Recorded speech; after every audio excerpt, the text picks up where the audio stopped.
जीनत अमान वो अभिनेत्री है जिन्होंने भारतीय हीरोइनों के रंग रूप को पूरी तरह से बदल दिया था।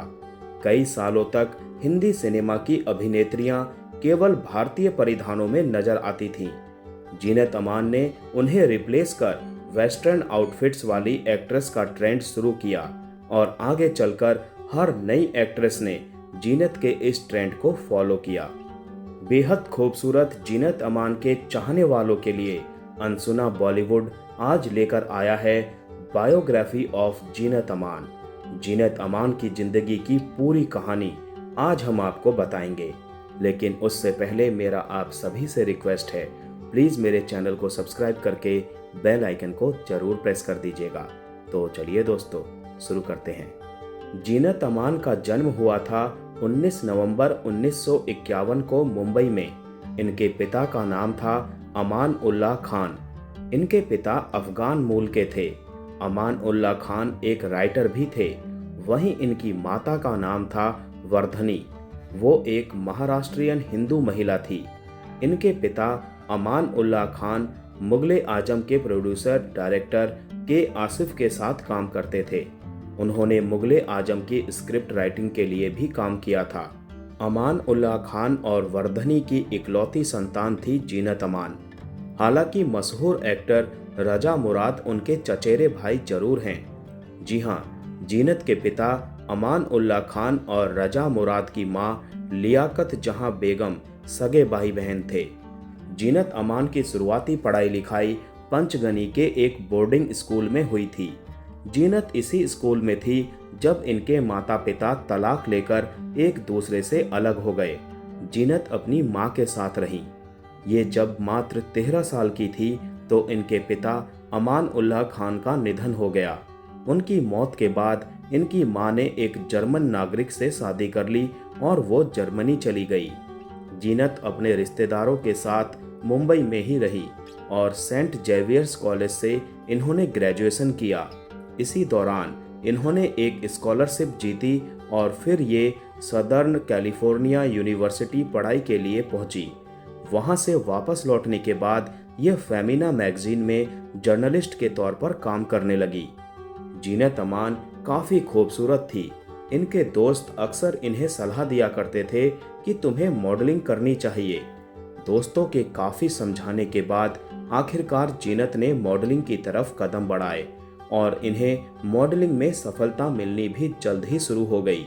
उस दौर में जीनत का पॉन्ड्स क्रीम का एक एड काफी चर्चाओं में रहा था। इसी दौरान जीनत ने मिस इंडिया कॉन्टेस्ट में हिस्सा लिया और उस कॉन्टेस्ट में ये 3rd रनर अप रही। फिर बाद में इन्होंने Miss Asia Pacific beauty pageant में हिस्सा लिया और इसमें उन्हें सफलता भी मिली। इस ब्यूटी पेजेंट को जीतने वाली ये पहली भारतीय महिला बनी। ये वही ब्यूटी पेजेंट है जिसे कई सालों बाद सन 2000 में दिया मिर्जा ने जीता और ऐसा करने वाली दिया मिर्जा दूसरी भारतीय लड़की बनी थी। जीनत अमान के पिता अमान उल्लाह खान के अच्छे दोस्त रहे प्रोड्यूसर, डायरेक्टर, राइटर और एक्टर ओपी रल्हन ने जीनत को पहली दफा अपनी फिल्म हलचल में ब्रेक दिया। 1971 में रिलीज हुई इस फिल्म में जीनत के अपोजिट थे कबीर बेदी। इसके बाद ओपी रल्हन की ही फिल्म हंगामा में ये एक कैमियो में नजर आईं, लेकिन ये दोनों ही फिल्में बॉक्स ऑफिस पर बुरी तरह से फ्लॉप हो गई। शुरुआती असफलताओं से जीनत इतना ज्यादा दुखी हो गई थी कि वो फिल्म इंडस्ट्री छोड़ने का मन बना चुकी थी। यहाँ ये बात भी बतानी जरूरी है कि जीनत के कैरियर की पहली फिल्म 1971 में रिलीज हुई हलचल मानी जाती है, क्योंकि इस फिल्म में जीनत लीडिंग लेडी के रोल में थी। लेकिन जीनत ने 1970 की Indo Filipino film the evil within से अपने एक्टिंग कैरियर की शुरुआत कर दी थी। ये एक इंटरनेशनल फिल्म थी और इस फिल्म में देवानंद, इफ्तिखार और प्रेमनाथ जैसे इंडियन सुपरस्टार्स भी थे। इस फिल्म के एक हिस्से में जीनत साड़ी पहनने वाली सीधी साधी भारतीय लड़की के रूप में दिखी थी और दूसरे हिस्से में वेस्टर्न परिधानों से सजी बोल्ड एंड ब्यूटीफुल लेडी रूप में। हालांकि ये फिल्म कोई खास कमाल नहीं कर पाई, और इस फिल्म में जीनत को किसी ने भी नोटिस नहीं किया। लेकिन इस फिल्म से जीनत अमान देवानंद साहब की नज़रों में चढ़ चुकी थी।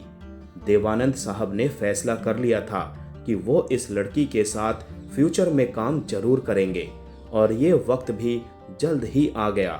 दरअसल देवानंद साहब अपनी फिल्म हरे रामा हरे कृष्णा के लिए एक ऐसी लड़की की तलाश में थे जो फिल्म में उनकी बहन का रोल निभा सके। उस वक्त की ज्यादातर अभिनेत्रियों ने देवानंद साहब की बहन बनने से साफ इनकार कर दिया था। ऐसे में देवानंद साहब ने ये रोल ऑफर किया जीनत अमान को।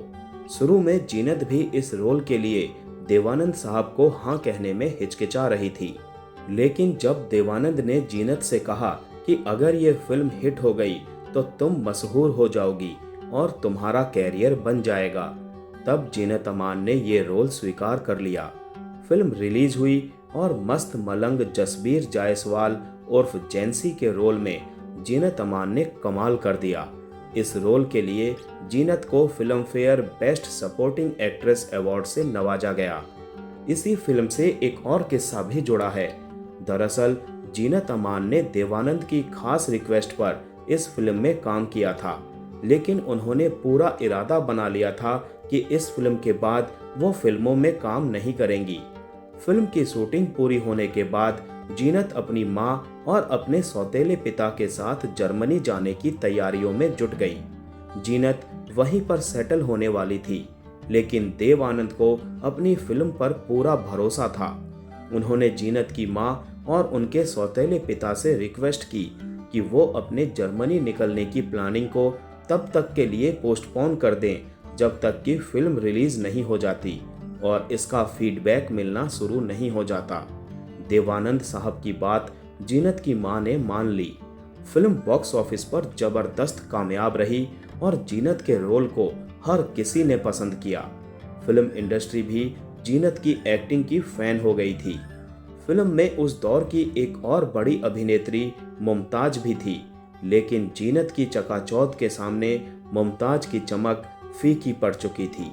ये फिल्म पूरी तरह से जीनत अमान की फिल्म बनकर रह गई थी।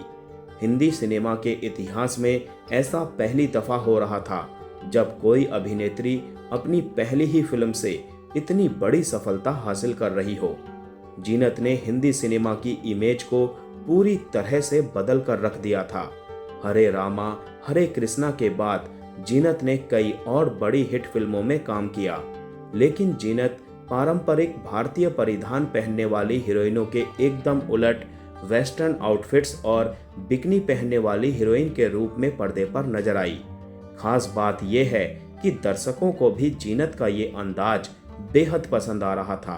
अपने 50 साल लंबे फिल्मी कैरियर में जीनत अमान ने कई जबरदस्त फिल्मों में काम किया। हर सुपरस्टार की हीरोइन बनने का इन्हें मौका मिला और जीनत अमान सालों तक फिल्म इंडस्ट्री की टॉप मोस्ट अभिनेत्री रही।